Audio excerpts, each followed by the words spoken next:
If you're George Lucas or Steven Spielberg and you're about to make another blockbuster like Star Wars or Indiana Jones, you probably have millions to throw around for special effects. But if you're a group of local Boston filmmakers trying to make your first feature movie, your biggest assets are probably resourcefulness and imagination. Okay, get the scarf flapping, lights flapping, everything going. Okay, Dennis, camera on, please. And camera on. Okay, get ready now. Get ready, Nikki, to lean into it. Ready, and lean in. Working on a shoestring budget, the Boston Movie Company creates its own brand of movie magic. This is a scene from Screamplay, which had its world premiere tonight at Sac Company Place in Boston. It's the first feature-length production for Dennis Piana and Rufus Cedar. In 1977, my partner Dennis Piana and me started the Boston Black and White Movie Company. It was a group of about 5 filmmakers. We processed our own film after shooting it with our own friends as actors, and we assembled films ranging in length from 3 minutes to 10 minutes and showed them around town with live music composed by our own musicians.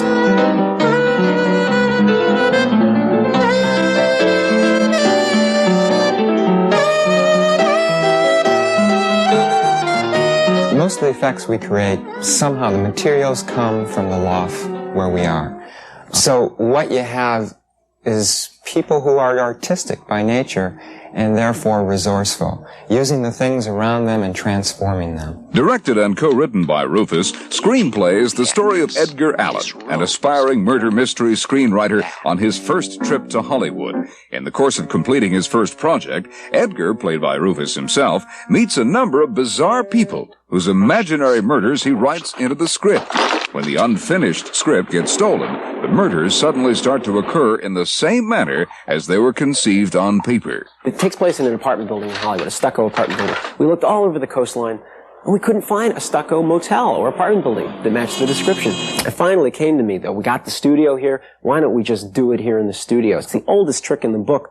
It's an old Hollywood technique where you do a painting about this size, you put it in front of the camera, you film through this area where the actors are, across the studio, in front of the walls, and it appears that they're actually standing in front of the set. Nothing's real in this movie at all.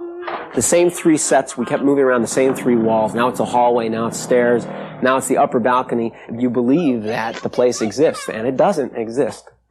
Except when I wrote the script, I actually lived in a place called the Welcome Apartments, and a lot of the characters are based on these weirdos. They do exist. Quite unusual for a small independent operation is that the Boston Movie Company does all its own printing. If I had somebody else print it, it would end up costing a lot more. But it also enabled me to do special effects, like scenes where there would be smoke or hands in a vision superimposed over the action.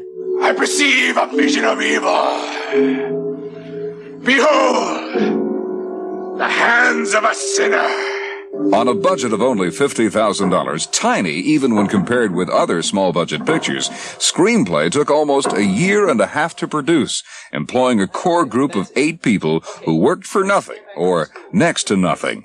Although turning a profit on a first feature is rare, hopes are high, but the real goals are much more. I think the most important thing is I enjoy the challenge, and I think everybody in the movie company does. The thing is, what can we get away with, What can we do ourselves that people out there are going to think is okay?